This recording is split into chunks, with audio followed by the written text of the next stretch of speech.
زما د لیکچر دویمه برخه به انشاءالله چې کله پیل شي هغه په ساینسي ډول باندې دا بالکل ثابته کړي چې څنګه خدای شتون لري. نن ورځ ډیر ملحدان په دې باور لري چې ساینس تر ټولو اخرنی حد دی. هغوی باور لري چې ساینس 100% کې سم دی. نو هغوی ثبوت غواړي او ما ته وایي چې زما ساینسي کتاب دا نه وایي چې خدای شته. نو زه به هغوی ته وایم هو شاید ستاسو ساینسي کتاب لا دومره پرمختګ نه وي کړی. زه به له هغو څخه یو ساده پوښتنه وکړم که فرض کړه ستاسو په وړاندې یو ماشین راوړل شي. زه به هغه ملحد ته ووایم چې په نړۍ کې هیڅ چا دا ماشین تر اوسه نه دی لیدلی. په نړۍ کې هیڅ چا دا ماشین تر اوسه پورې نه دی کارولی. که دا د اول ځل لپاره ستاسو مخې ته راوړل شي او که دا سوال د تاسو نه وشي چې څوک به وي چې د دې ماشین په جوړښت یا په طریقه باندې پوره طریقې سره پوهیږي، هغه اولنی کس به څوک وي چې د دې ماشین طریقه درته وښیي چې دې نه مخکې چا نه دی لیدلی؟ جواب به څه وي؟ آیا تاسې اټکل کولی شئ؟ آیا تاسې هسې یو جواب ورکولی شئ؟ چا کې به دا صلاحیت وي چې تاسو ته د جوړونکي په اړه ووایي؟ آیا تاسو کوم غوره جواب په اړه فکر کولی شئ؟ پیدا کوونکی ملحد به جواب ورکوي چې پیدا کوونکی، خالق، اختراع کوونکی، تولیدونکی، هغه چې هر څه وایي دا به یو څه ورته وایي. هغه جواب چې په ساینس باندې باور لرونکی ملحد تاسو ته درکولی شي هغه دا دی چې لومړی کس چې داسې د یو ماشین جوړولو باندې پوهیږي او د دې په طریقې باندې پوهیږي چې په نړۍ کې هیڅ یو چا د نه مخکې نه دی لیدلی، هغه جوړونکی یا خالق دی، هغه تولیدونکی دی. اوس دا جواب د خپل ذهن په یو خوا کې تاسې وساتئ. بیا به زه له هغه څخه دا پوښتنه وکړم چې زموږ کائنات څنګه منځته راغلي. نو هغه به ماته وایي چې نږدې 15 کاله پخوا 1970 لسیزه کې د ساینسپوهانو یو ډلې د تشریح کړه موږ ته چې کائنات څنګه منځته راغلل او دوی ورته د بیگ بینګ نوم ورکړی دی. او دوی وایي چې په پیل کې زموږ کائنات دا یو نیبیولا وه، یعنې لوګی غوندې و. بیا یو لوی ډز وشو چې بیگ بینګ نوم ورته دوی ورکوي. هلته بیا یو جداوالی راغی چې بیا کهکشاونه جوړ شول، ستوري ته جوړ شول، سیارې ته جوړې شوې، ځمکه او دغه شان د نور شیان هم. زه به هغه ته ووایم چې دې خبره باندې موږ نږدې 15 کاله مخکې پوه شو. په قرآن کې دا خبره 1400 کاله وړاندې ذکر شوې ده. دا په قرآن کې په سورة الانبیا 21 نمبر سورت او 30 نمبر آیت کې راغلی دی. آیا دا کافران نه ویني چې اسمانونه او ځمکې سره یو ځای او بیا موږ سره جدا کړل؟ دا چې تاسو د بیگ بینګ په اړه خبرې کوئ چې نږدې 15 کاله پخوا پرې پوه شوئ، دا د مخکې نه په قرآن کې 1400 کاله مخکې موږ ته ذکر شوي دي. دا چا ذکر کړي دي؟ اوس دا پوښتنه ده. نو هغه به تاسو ته وایي چې شاید دا اسې یو قسمت و، یو اتفاقي خبره وه. داسې ډېرې خبرې شته چې په تېرو وختونو کې ډېرو خلکو کړې وي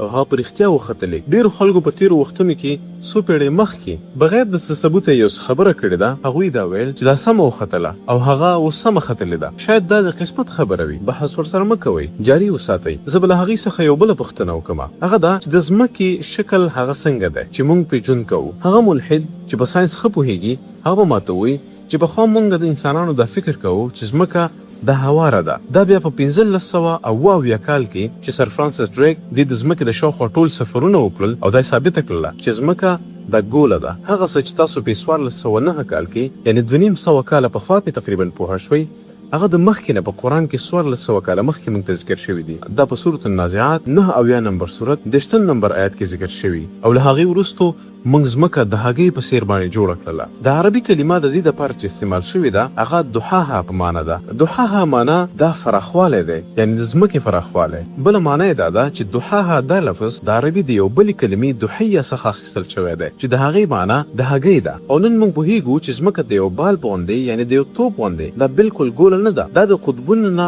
لږه هواره ده. او په عربي کلمې کې دوحیه عادي هګۍ ته نه وایي، دا په خاص طور باندې د شترمرغ هګۍ ته اشاره ده. د اولادونو تربیت په هغه وخت کې موږ تاسو ته سختېږي چې کله موږ تاسو په غیر اسلامي ټولنه کې ژوند کوو. مور او پلار د دې نه خبر نه وي چې زموږ اولادونو ته په مکتب یا په ښوونځي کې یا په پوهنتون کې یا په انسټیټیوټ کې څه تدریسیږي. چې کله هم ستاسو اولادونه له دغسې محیط کې ژوند کوي نو تاسو راځئ قرآن کور آنلاین اکاډمي ته. دلته به د قرآن کور آنلاین اکاډمي درسي مواد، کریکولم، هر څه په دغه ویب سایټ کې تاسو اول مطالعه انشاءالله اولادونه به داسې درته روزو څنګه چې په مکتب یا ښوونځي کې هغوی سره کوشش کېږي همداسې به په دغه اسلامي اکاډمي کې موږ هم داسې کوشش ورسره کوو تر څو پورې دغه زموږ او ستاسو اولادونه داسې وروزو چې په آینده کې موږ تاسو د ملامتیا ګوته ځان ته ونه نیسو. همدا اوس په دغه نمبر موږ سره اړیکه کې شئ، انشاءالله ستاسو اولادونه به داسې تربیه کوو چې تاسو به خوشحاله. او دا هغه ځای ته هم اشاره کوي چیرته شترمرغ هغه هګۍ اچوي. او کله چې موږ د شترمرغ هګۍ وګورو هغه بالکل ګوله نه ده بلکې هغه جیوسفریکل شکل لري، یعنی د ځمکې په څیر دا بالکل ګوله نه ده بلکې د قطبونو نه لږه راوتې ده. تصور وکړئ قرآن 1400 کاله وړاندې د ځمکې دقیق شکل موږ ته ښودلی دی. دا نه وایي چې دا بالکل ګوله ده بلکې موږ ته دقیقا دغه وایي چې دا جیوسفریکل شکل ده، د شترمرغ د هګۍ غوندې. دا به چا 1400 کاله وړاندې په قرآن کې ذکر کړي وي کوم چې تاسو په هغې باندې 200 کاله مخکې پوهه شوئ.